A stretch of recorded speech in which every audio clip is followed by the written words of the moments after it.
if there is one meal you have to eat this season, it has to be asparagus. Let me show you one way we make it here in our kitchen, served with Hollandaise sauce. Let's go. Start by splitting the eggs because we need only the egg yolk to make Hollandaise sauce.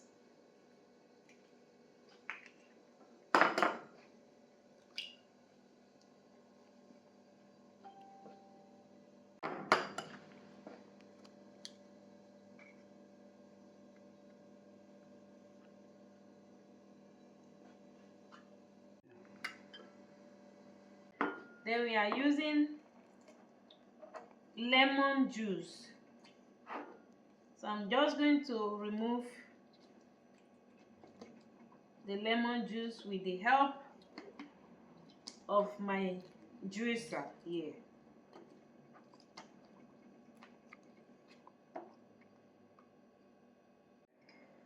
Then I'm adding 2 tablespoons of lemon juice to the egg yolk. Then I'm adding 2 tablespoons of water, 1/4 teaspoon of cayenne pepper. I'm using cayenne pepper because you don't see the pepper inside the pepper points or the black heads inside the Hollandaise sauce. That's why I'm using cayenne pepper for this demonstration. But I always use cayenne pepper also for my Hollandaise sauce, muslin sauce, and béarnaise sauce. If you don't want to see that black spot or black head in your sauce. Then I'm going to add a bit of salt. You can also adjust the seasoning depending on preference later. But we start by using some pinch of salt because it's better that you have too little salt than too much. I hope you understand. So I'm making here the clarified butter to use for the Hollandaise sauce. So you just clarify the butter by warming it up and bringing it up all the milk contents. You see, you can just remove it. You heat it up a little bit hard and the butter splits, and you can remove all the impurities from the butter before you use it for the Hollandaise. So it's as simple as that. Our clarified butter is ready for the Hollandaise sauce. You see, that is what I mean. Your butter is clear now to be used. Otherwise, it will not be very nice. You see, that is what you should have, clarified butter. So you can also sieve it to remove every impurity from the butter itself. There are different ways of clarifying butter. You can clarify your butter on a very low heat and remove the fat or the milk content or the protein content with the scoop of your spoon each time, which take a longer time. Or otherwise you can set it on a higher heat like what I did here, and then you can see the remnants of the milk or the protein that has been split in your butter, that is, you know, under your pan. So in this process, it is so easy to do. It is like 2 different things, 2 different ways, but the same result. I'm using here a very fine strainer for this purpose. So you just, you know, sieve this through the strainer and you remove all the protein content in one go. You can see that you have now a beautiful clarified butter. So that is as easy as that. You can do it your own way. So you choose what you prefer the most. So when we want to do it fast, we do it this way.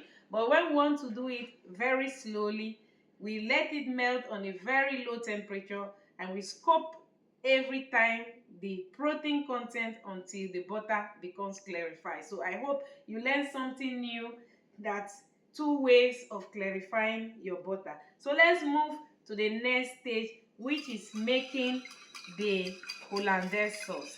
So it is as easy as that. I have added all my ingredients together, which is, I'm using here 4 egg yolk. I added some cayenne pepper, some salt, pinch of salt, and 2 tablespoons of lemon juice and 2 tablespoons of water. Then I'm bringing everything together like what you see now. And then I showed you how to melt the butter, which I will be adding to the Hollandaise sauce later, after it arrives at about close to 70 or 75 degrees. So you want to stop before it becomes an omelette. So now I mix everything. I'm going to start my heat, but make sure you always use a very slow heat, slow temperature to start this. So I'm starting at 400 watts for this, because it will cook very fast. So you want to have total control over your sauce. So you keep whisking like you see here. You can't stop, you can't move away, you can't go to anywhere else when you are making a Hollandaise sauce or an emulsion sauce like this.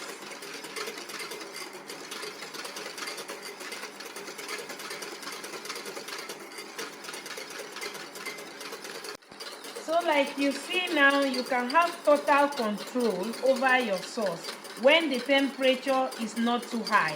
You see, and when you feel that the temperature is coming too high, you lift the pan a little bit higher, away from the stove, and you keep whisking because the temperature is already high. So you keep whisking. This is what a very good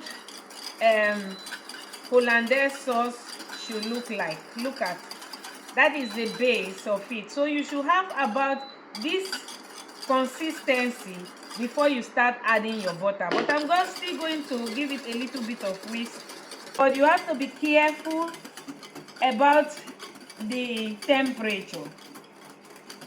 So that is why I said in the beginning that it is very important that you keep whisking and you start with a very low temperature.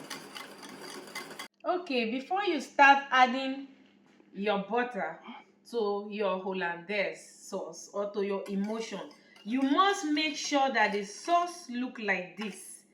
It will not work. Your sauce will split immediately if your sauce is not binded or is not well emulsioned. So the temperature control is very important at this stage. And now what do? You add the butter gradually. You don't need to put all the butter together at once. Your sauce will split. So you start adding it gradually, like you see me do here. Just add your butter gradually and your sauce will not split. You see what I'm doing? You can go in a circular movement, or you can also go in an axe movement like this. So, but just make sure you keep whisking so that everything will come together. So when you do it this way, your sauce will not be splitted and you will have this consistency. Look at that, of Hollandaise sauce. So look at that. Look how beautiful this is. This is how a real homemade Hollandaise sauce should look, exactly like what you see here. So at this point, you can now test the sauce to adjust your seasoning. So it depends on your preferences. As I say, some people eat more salt and some people eat less sauce. So I'm going to test it to know if I have to adjust it or not. Maybe I should add a little pinch of salt just to balance the acidity. Yes, I think it's okay now. I will set the Hollandaise sauce aside and then I will then cook the hero of the day that is going with the Hollandaise sauce, which is asparagus. So I'm going to place my pot on the stove for that. So I've brought my water to the cook point to cook my asparagus. I don't know how you like to eat your asparagus, but for me, asparagus have to be crunchy, al dente, but still cooked. So we cook our asparagus of this size 6 minutes and it's okay. But if the asparagus is thinner than this, like this size here, you can afford to cook it for 4.5 minutes. So I'm going to cook, but let me stop. So I always cook my asparagus in a salted water. So I add a pinch of salt or salt to the water so that the asparagus will taste good immediately it's cooked. I am cooking my asparagus for 6 minutes because I find 6 minutes the sweet spot for this size of asparagus. So I'm just adding it to the cooking water, and in 6 minutes my asparagus will be ready. Now our asparagus is ready. So let me show you one trick how I remove my asparagus from the liquid. So I'm just going to remove my asparagus from the cooked water and place it right on a paper towel. This helps to drain every liquid or most of the liquid from the asparagus immediately, and it's ready to be served.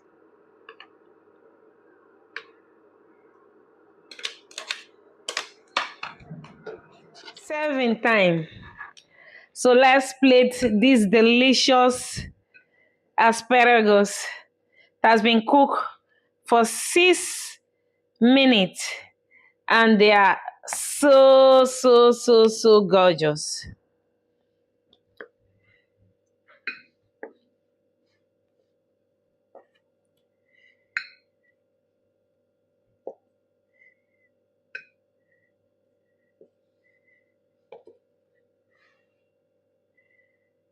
As you all know, it is a season of asparagus here now in Europe and in some other part of the world. So we'll be showing more of asparagus this season. So if you like asparagus and you want to see different things or different ways that we make our asparagus here in our kitchen, make sure to like, subscribe, and also turn on the notification bell so that you can see more of asparagus this season. We have different ways of making it here in our kitchen.